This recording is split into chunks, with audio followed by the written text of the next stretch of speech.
बिस्मिल्लाहिर्रहमानिर्रहीम। अस्सलाम वालेकुम स्टूडेंट्स।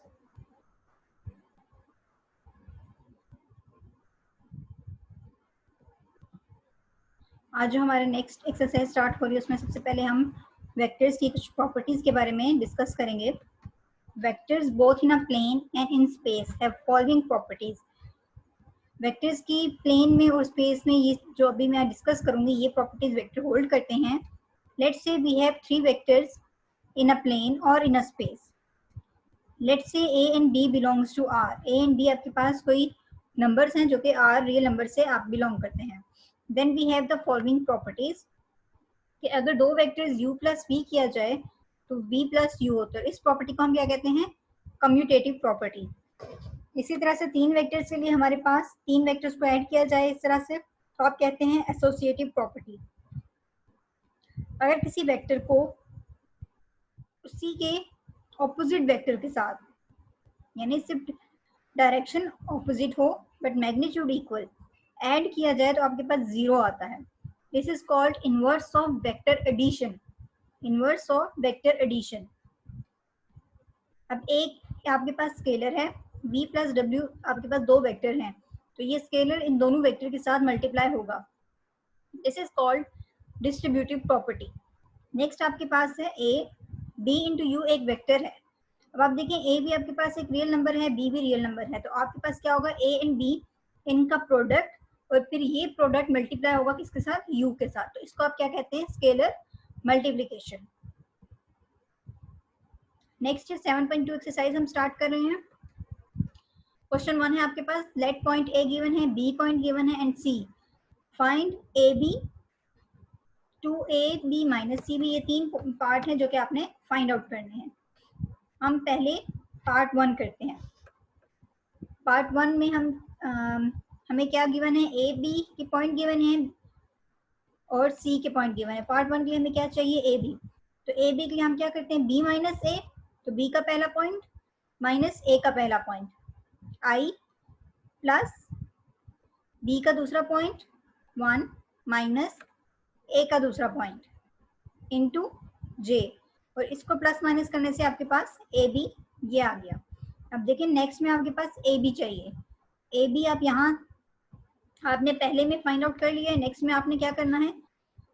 जब मैं आपको अगर सिर्फ ये वाला पोर्शन दूंगी पेपर में या टेस्ट में तो आपने ए बी और सी बी दोनों फाइंड आउट करने हैं। अभी तो क्योंकि मैं आपको करवा रही हूँ ए बी आपने ऑलरेडी फाइंड आउट कर लिया है यहाँ पे, तो मैं कह सकती हूँ फ्रॉम अबव।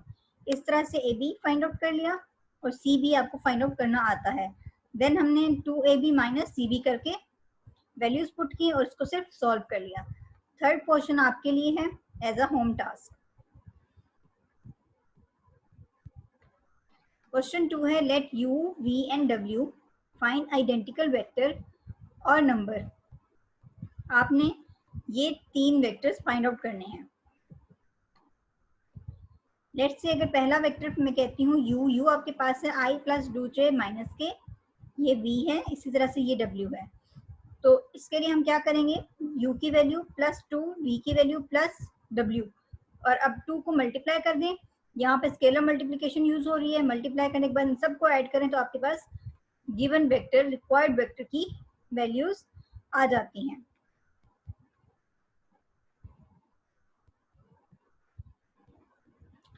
सेकेंड पार्ट आप कर सकते हैं। सेकेंड पार्ट इजी है। थर्ड पार्ट में आपने क्या करना है? थर्ड पार्ट में आपने 3v plus w magnitude find out करनी है। तो हमने पहले 3 इंटू वी की आपको वैल्यू गिवन है, यहाँ पुट की प्लस w, इनको सॉल्व किया और आपके पास ये एक वेक्टर आया। अब आपने इस वेक्टर की मैग्नीट्यूड लेनी है। देखिए मैग्नीट्यूड में हम क्या करते हैं? आई के साथ जो भी होगा कंपोनेंट के साथ उसका स्क्वायर, प्लस जे के साथ जो भी है उसका स्क्वायर, प्लस के साथ जो भी है उसका स्क्वायर।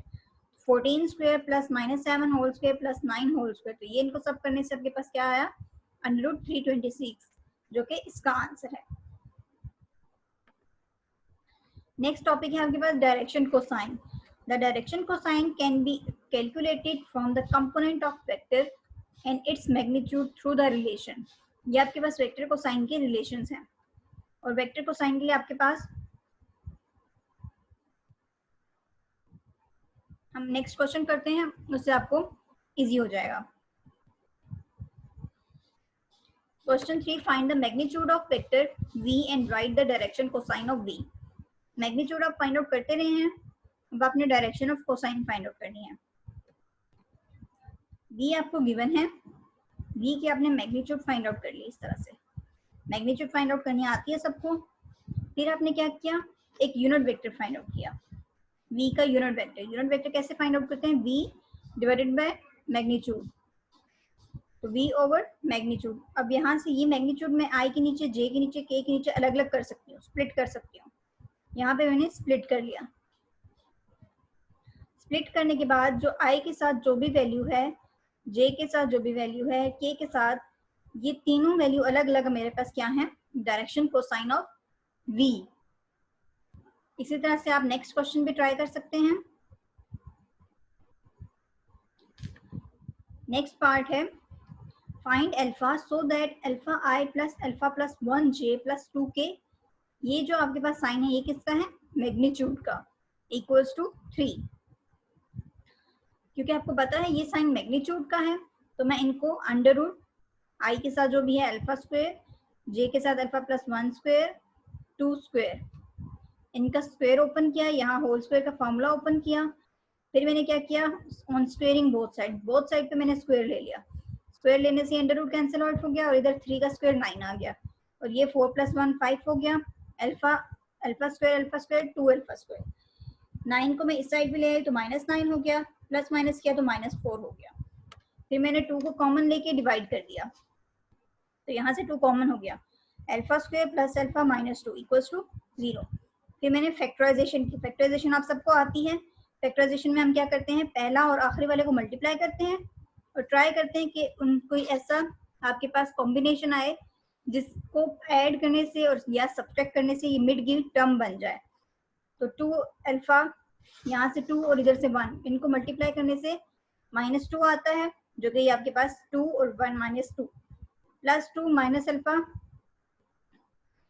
सॉल्व करने से प्लस अल्फा आता है। ये फैक्टराइजेशन हमारे पास बिल्कुल करेक्ट है। अब यहाँ से देखिए, पहली दो टर्म्स में से मैंने अल्फा कॉमन ले लिया, इन दोनों टर्म्स में से मैंने -1 कॉमन ले लिया।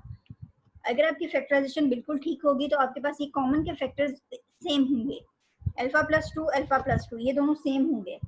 अल्फा प्लस 2 को आपने कॉमन लिया, पीछे क्या बचा, अल्फा -1। अब ये भी, ये दोनों का प्रोडक्ट इक्वल टू 0 है, यानी कि अल्फा प्लस 2 इक्वल्स टू 0 और अल्फा -1 इक्वल्स टू 0।